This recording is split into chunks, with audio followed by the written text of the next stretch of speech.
para recuperatorio. Sí. Es primero sobre la marcha de cationes, que me pasó dos cosas. No sabía bien cómo separar el plomo en el grupo 2 y cómo eliminar el ácido nítrico en exceso en el grupo 3, que son dos correcciones que tenía. Ácido nítrico. Bueno, en el grupo, en todos los grupos que se use el ácido nítrico se elimina, ¿sí? Tanto en el grupo 2 como en el grupo 3. El ácido nítrico lo usás para disolver los precipitados, ¿no? Tanto la forma, otro de los errores que algunos tuvieron es cómo se disuelven los sulfuros del grupo. En el grupo 3 no había sulfuros, pero si hubiera habido, también es el caso de disolución a través del efecto del ácido, que que no en todos los casos es el desplazamiento de sulfídrico, ¿sí? Hay varios caminos de disolución de los sulfuros, que es el efecto oxidativo y el efecto de protonación, pero depende del sulfuro que sea, tenés una disolución, una manera de disolverlo o la otra, ¿sí? Esa es una. El problema es que es el medio que normalmente se usa para la disolución de los sulfuros, porque muchas veces tenés un mix de sulfuros en los que necesitas una u otro camino de disolución. En el caso del grupo 2, la mayoría se disuelven por ataque oxidante de los nitratos sobre los sulfuros, sobre el anión sulfuro, que se oxida azufre, ¿sí? En el grupo 3 tenés mixto, tenés lo que se, por protonación, o sea, el aporte de los protones para, para desplazar sulfídrico, o la otra versión. Entonces usamos nítrico. Hay algunos detalles en el grupo 2 donde el nítrico tampoco es suficiente, que es el caso del sulfuro mercurio, más 2. Bueno, pero el tema es que la muestra queda nítrica. Cuando vos disolvés todo eso, tanto en el grupo 2 como en el grupo 3, por el camino que fuese, la solución queda nítrica y queda oxidante.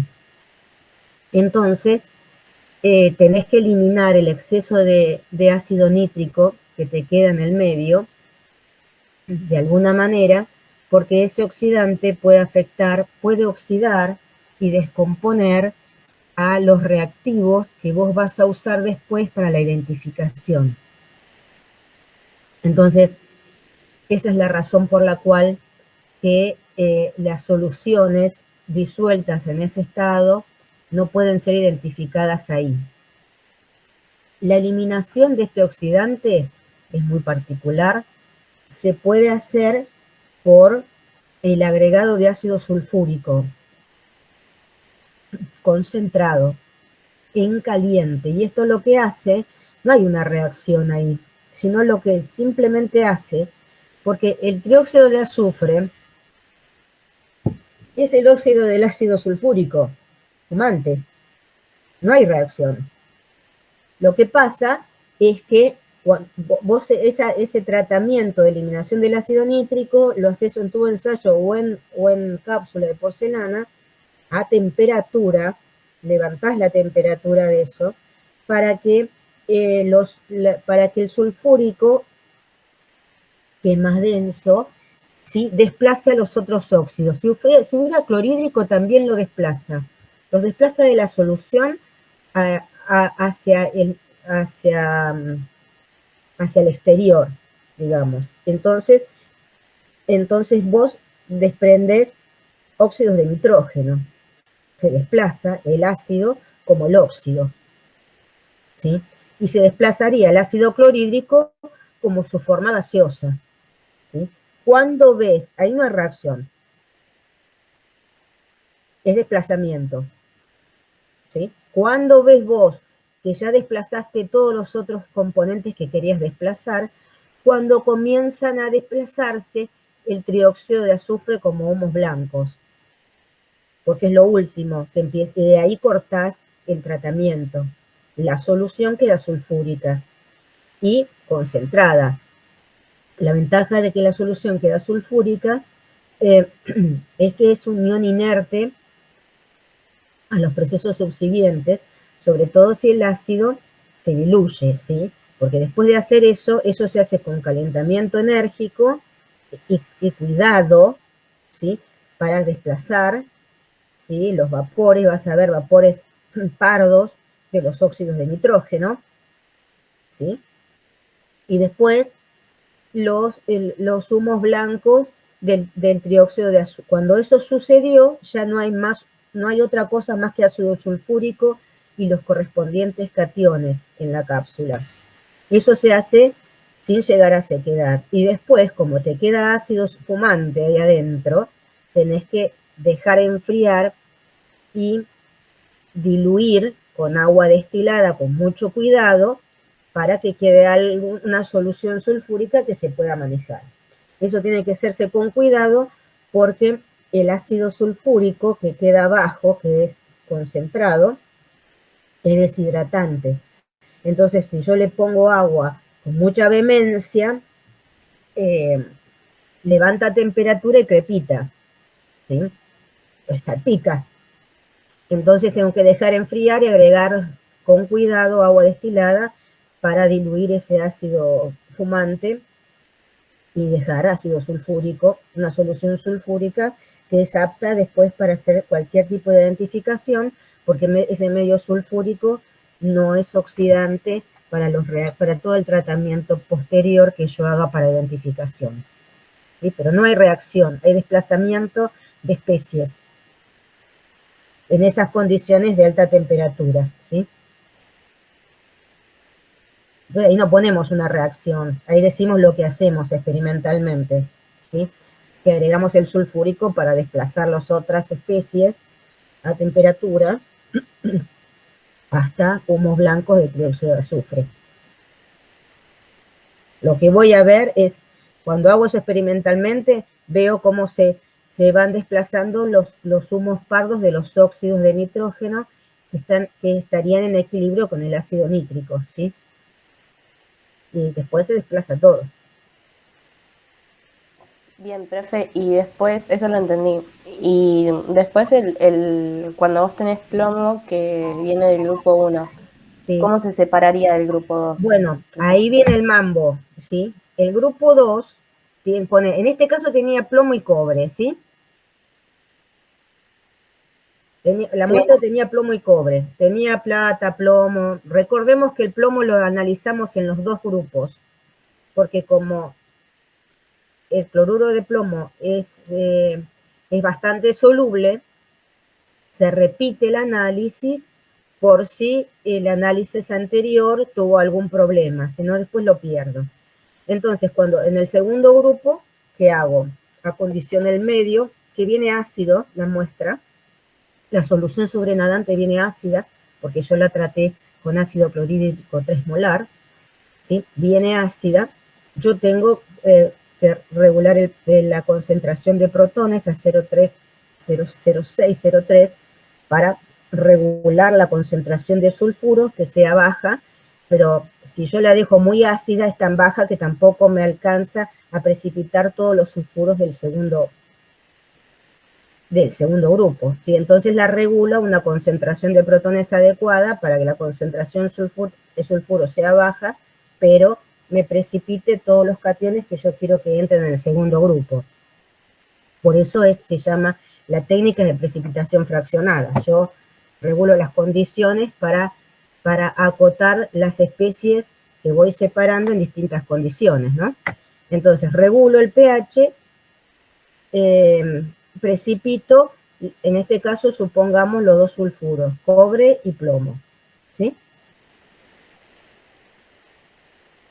Centrifugo, separo la solución sobrenadante, lavo los precipitados adecuadamente, eso es importante, los tengo que lavar, porque si no me quedan iones, o sea, es importante poner qué es lo que hago en el medio.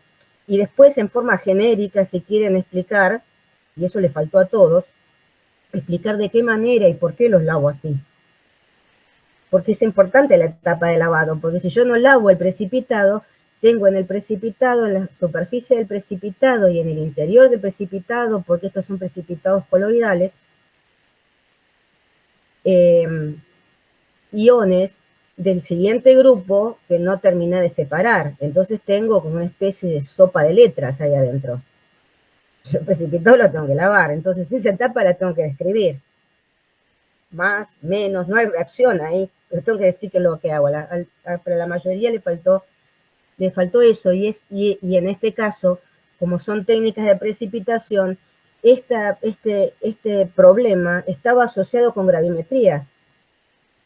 Por eso era tan importante algunas cuestiones que parecían pelotudas, pero no eran pelotudas porque son cosas que tienen que ver con gravimetría, y se estaban evaluando dos temas al mismo tiempo. Bueno, eso es para aclararles por qué valía distinto algunas cosas que por ahí parecen que no tienen importancia. De la misma manera, el inciso último de tioacetamida, de la función de la tioacetamida, ¿sí? Ahí había que hablar de precipitación. Bueno, acá vos lavas y tenés los precipitados y los tratás con ácido nítrico en caliente, ¿está bien? Y los disolvés a través del proceso de oxidación de los sulfuros a azufre por la acción del ácido nítrico en caliente, las reacciones, qué sé yo. Ahora tenés una solución, primero tenés la solución nítrica de cobre y plomo, ¿sí? Cuando lo tratás con ácido sulfúrico, ahí sí hay una reacción, porque está el plomo. O sea, vos tenés el desplazamiento del exceso del ácido nítrico, como vimos recién, para eliminar el oxidante que molesta, pero el sulfato de plomo es insoluble. Entonces el plomo que estaba en solución nítrica, cuando hago el tratamiento con ácido sulfúrico, precipita como sulfato de plomo. Entonces voy a tener una solución sulfúrica que tiene el cobre y un precipitado blanco que tiene el sulfato de plomo. Y ese lo tengo que separar y luego disolver. Y entonces queda separado el plomo, ya de hecho quedaría separado el plomo como sulfato de plomo de la solución sobrenadante que tiene cobre. Luego para identificar el plomo lo tendré que disolver, lo disuelvo con ácido acético por complejación. Si se acordaban eso bien, y si no más o menos, algunos lo pusieron. Pero es de esa manera yo separo el plomo, por la característica que tiene, que su sulfato es insoluble.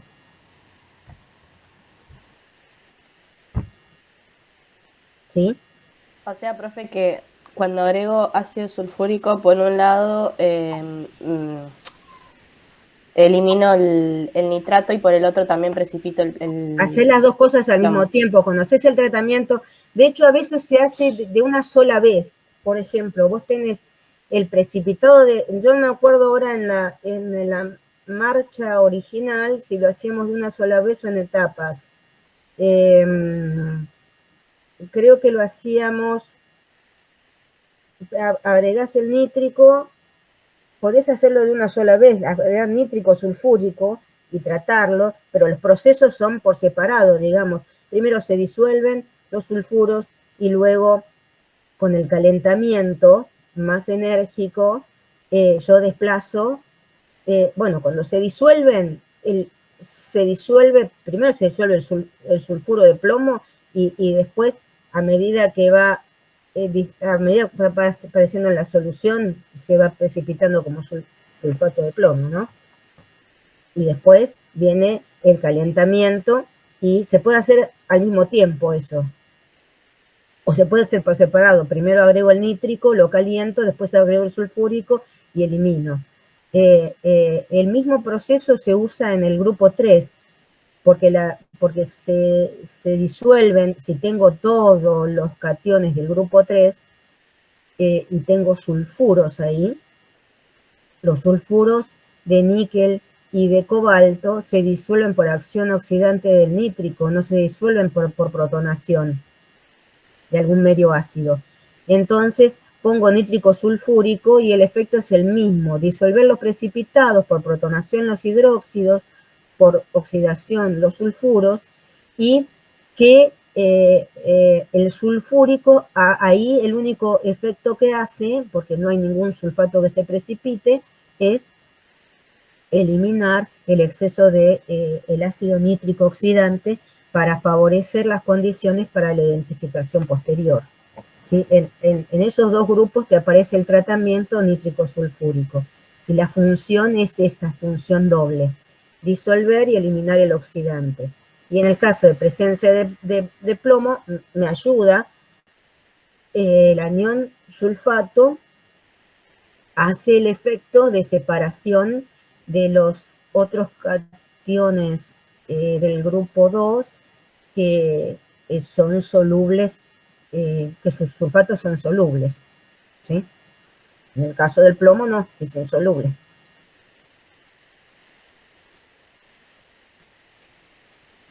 Entonces ahí cuando escribís las reacciones, escribís la disolución y con el tratamiento del sulfúrico haces la llavecita y te queda la reacción de precipitación del sulfato de plomo. Bien, ahí entendí. Fíjate que hay algunas cuestiones semejantes algunas cuestiones semejantes, entre comillas, suceden en la elección de la acidez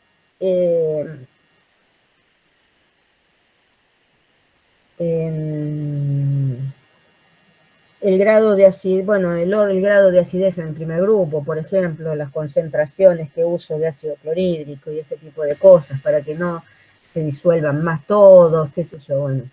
Bueno, pero en este caso tenés una función doble del sulfúrico cuando tenés el plomo. ¿Mm? Bien. Y después si podíamos ver el B también, que también lo tenía bastante incompleto. ¿Qué es el B? El B, ese que dice la muestra ácida, el inciso A también Ah, el contiene... estaño. Sí. El estaño. Le agregaba estaño. Bueno, y ahí tenías...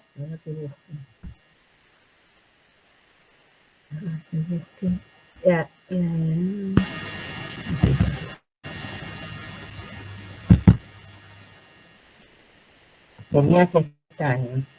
Entonces, ahí tenéis cobre, plomo y estaño, de los cuales tenés dos cationes de los cationes del grupo 2, tenés de cada subgrupo. Ahora,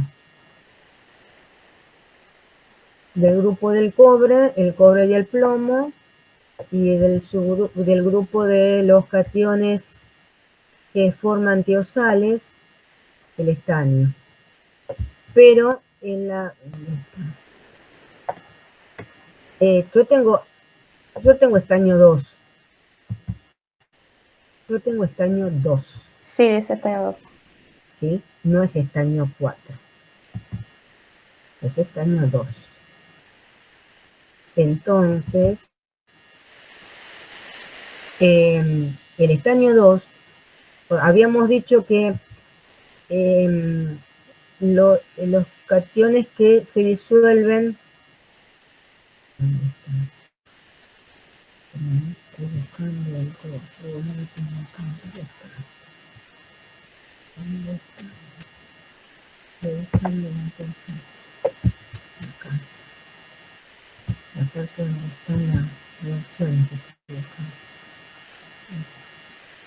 bueno, tengo estaño 2, que los que forman tiosales son los cationes ácidos, habíamos dicho, que tienen la capacidad de formar sulfocomplejos, ¿sí? Con alta concentración de sulfuros. ¿Estamos? Entre los cuales está arsénico, antimonio, estaño, arsénico, antimonio y estaño.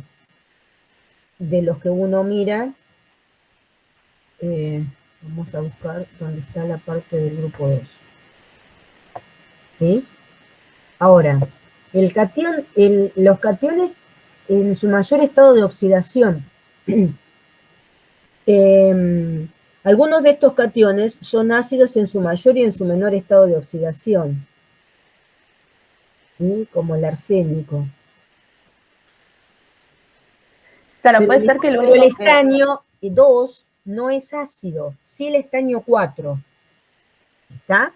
Entonces yo busco cómo hacer para que todos estos cationes queden en el subgrupo de los cationes que forman tiosales y el estaño también entre en esa situación. Por eso elijo el reactivo que elijo para hacer uso disulfuro de amonio, que es el disulfuro no es como el sulfuro reductor, es un anión oxidante que aparte aporta alta concentración de sulfuros. ¿Sí? Vamos a, no sé dónde está, para que busquen dónde está la cetamina, dónde está.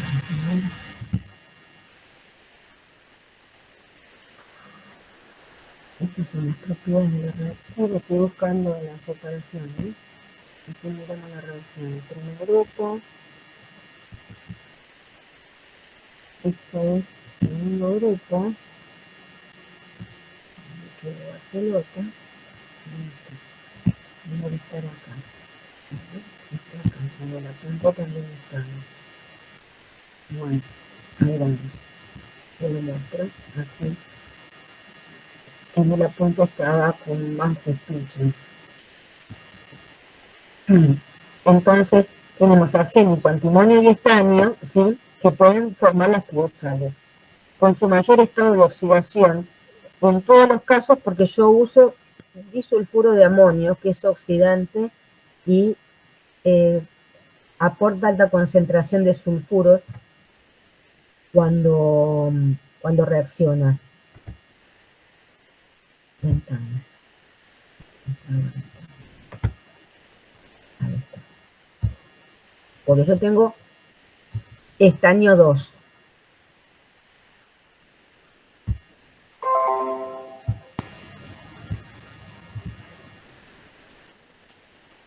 Vamos a sacar esto, si no yo no voy a ver.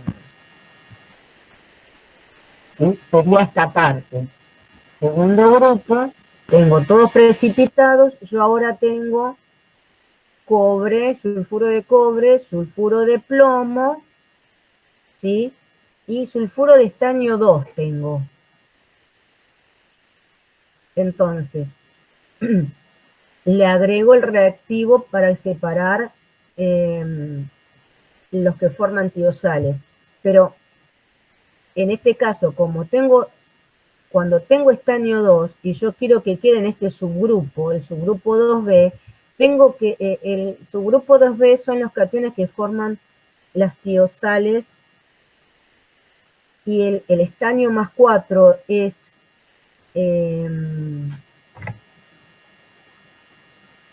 un catión ácido, el estaño más 2 no. Entonces por eso uso este reactivo oxidante, que me forma las tiosales de mayor estado de oxidación.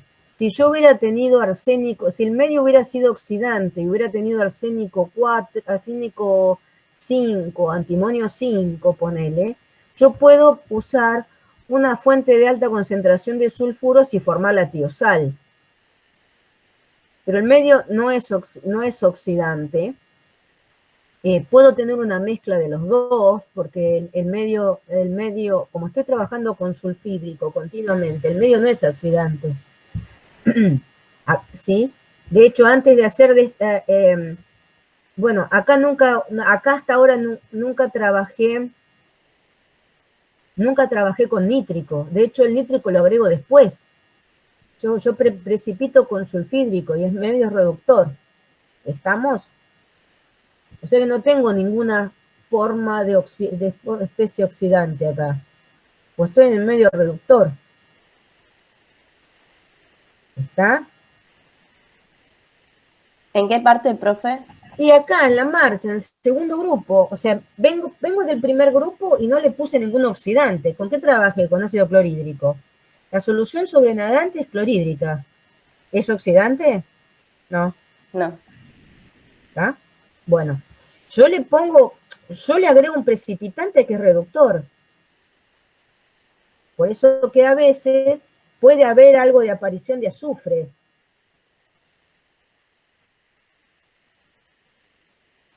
Claro, ahí sí. ¿Sí? Bueno, cuando hago la precipitación, ponele. ¿Sí?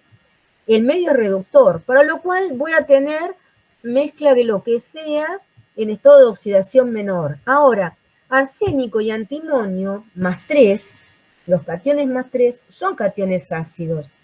Si yo le meto alta concentración, porque las tiosales se forman solo con alta concentración del sulfuro, necesito suficiente concentración como para que se forme el complejo con los sulfuros. ¿Sí? Ahora, los cationes arsénico y antimonio más 3 son cationes ácidos y tienen la capacidad de formar el sulfocomplejos con ese estado de oxidación. Pero el estaño más 2 no. Entonces, como yo quiero que el estaño, en este caso lo único que tengo es el estaño más 2, ¿sí? Si yo le meto sulfuro de amonio, el sulfuro de estaño, no se me forma la tiosal y no se me separa el sulfuro de cobre y plomo del sulfuro de estaño, aunque esté poniendo una alta concentración de sulfuros, porque ninguno de los tres cationes, plomo 2, cobre 2, estaño 2, son cationes ácidos que formen tiosales. ¿Está? ¿Hasta ahí? Sí, sí. Entonces, porque yo digo, para formar las tiosales, alta concentración del ligando complejante que me desplace el catión del precipitado y me lo disuelva. Pero el catión no tiene la propiedad en ese momento todavía. Entonces, ¿yo qué hago? Uso el reactivo disulfuro de amonio, que es oxidante, porque tiene un enlace de azufre-azufre, es como si fuera el peróxido. ¿Sí? Y en su reacción aporta sulfuros de alta concentración cuando reacciona, porque es un oxidante, se reduce a sulfuro y oxida el catión metálico al siguiente estado de oxidación, ¿sí? Y entonces ahí el catión estaño más 4 es capaz de incorporar ligando sulfuro para formar la tiosal. Entonces, vamos a la siguiente, justo el ejemplo de cómo se forman las tiosales, donde está la cosa, está con el estaño. ¿Sí?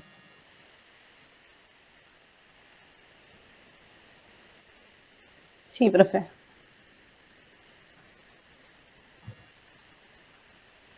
Acá están las simireacciones. ¿Sí? El reactivo, estas dos son las simireacciones de la reacción global que está acá abajo, de cómo el sulfuro de estaño se va disolviendo. Está en etapas, ¿sí? Primero la etapa oxidativa.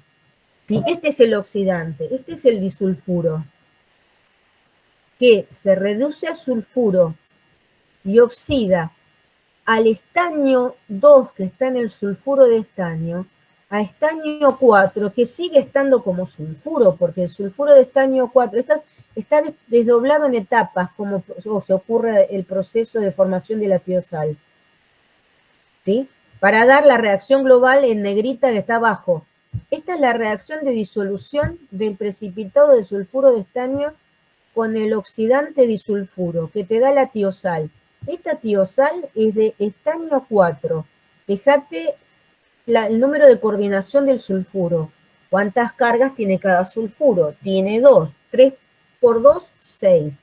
2 cargas negativas en exceso. Esto tiene más 4, ¿está bien? Y acá tenía más 2. Esta es la reacción global. Esto que está acá arriba es el desdoblamiento de cómo oxida el disulfuro al estaño, pasando el sulfuro de estaño 2 a estaño 4, y él se reduce. Esta es la etapa de oxidación. Luego, el exceso de sulfuro, ahora este sulfuro de estaño es más 4, es un catión ácido, entonces ahora el sulfuro disuelve el sulfuro de estaño más 4 para formar la tiosal. Ahora sí, esta es la reacción global. ¿Está? Sí, ahora sí. Luego esto no termina acá, porque estas tiosales, todo esto se hace en medio amoniacal, en medio alcalino es esto, porque la tiosal es estable en medio alcalino. Si yo le cambio el medio, se descompone. Entonces este no es una especie que sea apta para la identificación, pero cuando yo quiero hacer una identificación, voy a modificar las condiciones del medio para adaptarlas a las condiciones adecuadas de la reacción de identificación. Y ahí soné con esto. O sea, me sirve para separar, ¿sí? Acá en el cuadro, si ahora se ve, ¿sí? Upa. Pongo el disulfuro de amonio, se forman las tiosales, me queda el precipitado de los otros que no forman tiosales, acá centrifugo, separo el precipitado de la solución sobrenadante que tienen las tiosales, ¿sí? Lavo este precipitado, le meto las tiosales acá adentro. Las tiosales tienen, si hay tiosales, la solución es de color amarillo-naranja. Si no hay esa coloración, se duda que haya tiosales, pero igual se ve si hay algo en la solución sobrenadante, que se tiene a acondicionar, ¿sí? Destruyendo, digamos, las tiosales con el tratamiento con ácido clorhídrico, porque estas son solamente estables en medio alcalino. ¿Sí? Pero cuando yo quiero regularle el pH para las reacciones de identificación, se me va a armar bolonqui, porque esto se descompone si yo le cambio el pH, sobre todo hacia medio neutro, ácido, obviamente. ¿Sí? Por eso que se hace el proceso del tratamiento de la tiosal, que aparte después me sirve, en este caso si tuviera todos, me sirve como tratamiento separativo, ¿no? En una parte, pero esto es independiente, depende de las cosas que tenga. Acá solamente tengo estaño. ¿Sí? Y bueno, y acá está el tema de que cómo lo descompongo, ¿sí? Cómo separo el estaño, cómo separo, cómo me queda el estaño, el antimonio y el arsénico que se queda separado, etcétera, etcétera, ¿sí? ¿Ves cómo se descompone? En este caso el estaño, la tiosal por protonación desplaza sulfídrico, se reprecipita, ¿sí? O sea que si esto es estaño, la tiosal de estaño más 2, perdón, estaño más 4, se libera sulfídrico, ¿sí? Y aparece el precipitado de estaño, sulfuro de estaño 4, ¿sí? Y después en medio ácido clorhídrico en caliente, ¿sí? Se sigue protonando, desplaza sulfídrico y queda la solución del complejo clorurado de estaño más 4, que ese sí es estable, y queda, queda en condiciones para proseguir en la identificación. Este complejo no tiene problema, pero el complejo de la tiosal, todas las tiosales son inestables, salvo que estén en medio alcalino.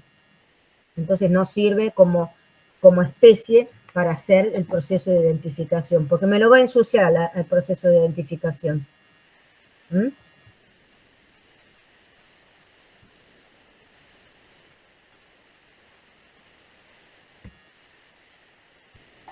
Bien, profe, entendí. Gracias.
Profe, ¿puedo hacer otra pregunta ahora de volumetría de precipitación? ¿Sí? Porque hay algo que no entiendo bien y es la diferencia entre el método Borchardt y el Borchardt-Charpentier. ¿Puede ser que el Borchardt solo es para la identificación del nitrato de plata? Para la Para determinación. determinar plata, Solo es exactamente. para eso. Bueno, y te sirve el combo de, si yo tengo que estandarizar el tiocianato, ¿sí? Es ese jueguito. Estandarizo el tiocianato para la estandarización del tiocianato con patrón primario nitrato de plata o análisis de plata. Ah, bien. Por mor yo no puedo no puedo por mor la titulación directa, o sea, poner plata en el Erlenmeyer, por mor no puedo. No puedo puedo hacerlo al revés, digamos, como hago normalmente. Estandarizo plata poniéndola en la plata problema, poniendo en la bureta y poniendo el patrón primario cloruro de sodio en el Erlenmeyer para hacer mor. Al revés, recuerden que no lo puedo hacer, porque si pongo la muestra problema, quiero estandarizar plata y pongo la plata dentro del Erlenmeyer, le pongo el indicador cromato de potasio y se precipita todo, ¿no? Hay una sola manera de hacer mor, no puedo poner plata abajo y cloruro arriba. ¿Sí? Las dos maneras que tenés para estandarizar, que son dos titulaciones directas, para analizar plata de una muestra problema en particular. O sea, una cosa es preparar las soluciones de plata y estandarizarlas por mor. Y otra cosa es querer analizar una muestra problema que tiene plata, donde vos disolvés la muestra y ponés una alícuota de la muestra en el Erlenmeyer. O sea, no vas a poner la muestra dentro de una bureta. ¿Estamos? Entonces ahí, para ese tipo de análisis de plata, donde la muestra la pones en la alícuota de la muestra la pones en el Meyer-Volhard, es para análisis de plata. Y te sirve como método para estandarizar el tiocianato, que es el reactivo titulante, pero que no es patrón primario. ¿Sí? En cambio, el nitrato de plata sí, incluso lo conseguís como patrón primario si quisieras. Lo que pasa es que tiene un costo mucho más elevado que las sales de nitrato de plata PA, que ya son caras. Entonces, normalmente yo preparo soluciones de concentración aproximada de nitrato de plata y las estandarizo contra cloruro de sodio por mor. ¿Sí? Tengo técnicas para recristalizar el nitrato de plata y hacerlo patrón primario, pero bueno, lo que normalmente se hace es lo otro, ¿sí?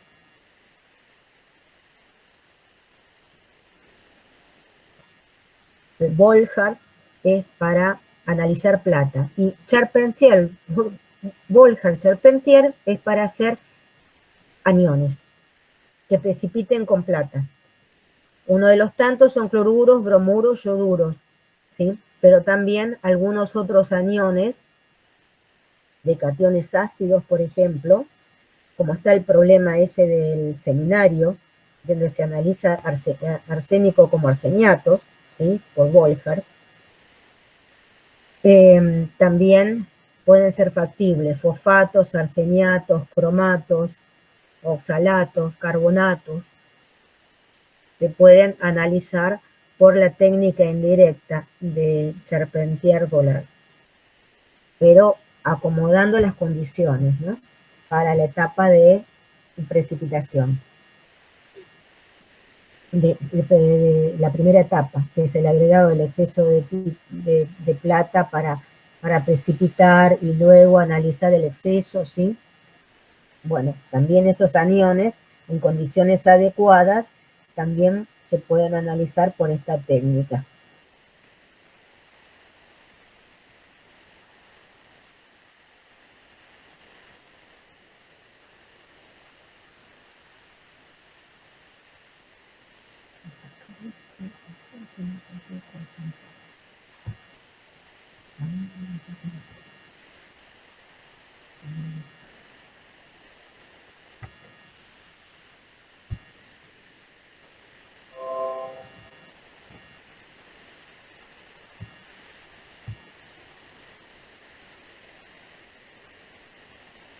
El problema creo que es el problema 3 del seminario de precipitación, es un problema típico de aplicación de Charpentier-Goulart a otros aniones que no sean fluoruros, bromuros, fluoruros.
Recuerden, en este caso de estas titulaciones en general, de estas valoraciones, en este caso son de precipitación, que en el caso que sea posible,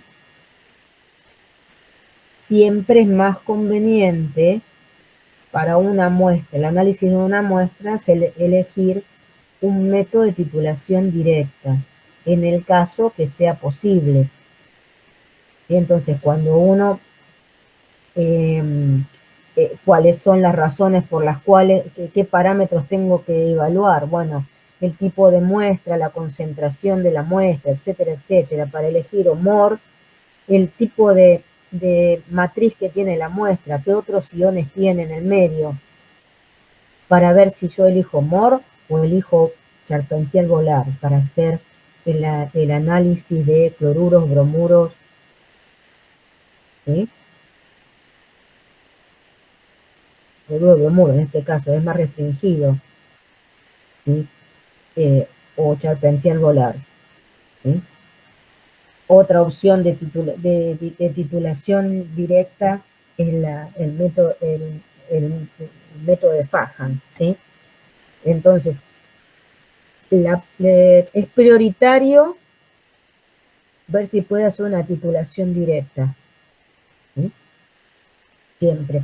Cuando yo propongo la posibilidad de, para una misma muestra, suponete que está apto para Fajans, humor, contra Volhard, voy a elegir las directas, ¿sí? Como prioritarias, que tiene menos error. Pero en ciertas ocasiones tiene más error la directa, por ejemplo, Moore tiene limitaciones en las concentraciones. Cuando empieza a bajar la concentración, el método Moore tiene más error, entonces prefiero usar Charpentier-Vollard, o usar Fajans si la muestra lo amerita, porque no tiene interferentes, porque tiene, bueno, si no tiene cosas raras que puedo usar Moore, prefiero, y la concentración es alta, por ahí prefiero usar Fajans y no Moore. Pero recuerden que el método de Fajans está limitado por las altas concentraciones salinas, ¿eh?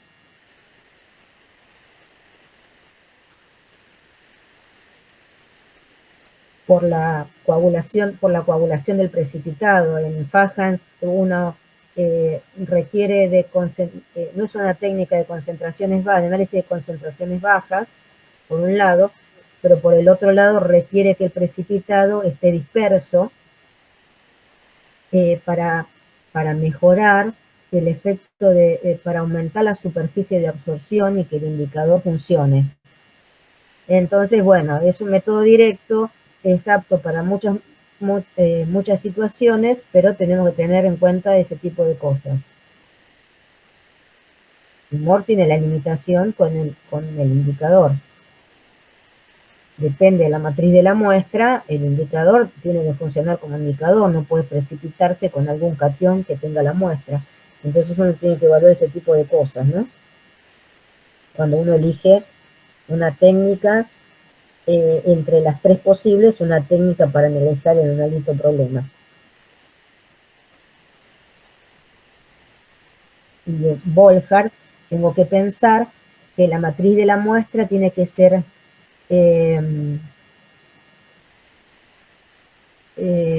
bueno, el Volhard se hace en medio nítrico.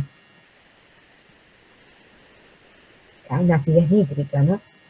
Por el tema del indicador, que es el alumbre férrico que tiene hierro, es el hierro 3. Necesita rigurosamente el medio nítrico, porque si no el catión no está en solución para trabajar en el momento del punto de equivalencia. Entonces una muestra que debería, por alguna razón, tiene que estar en medio neutro o levemente alcalino, no por una cuestión de la matriz, pongamos, de los componentes, no va a poder ser evaluada, analizada por el método de Volhard. Y al revés el método de Moore, ¿no?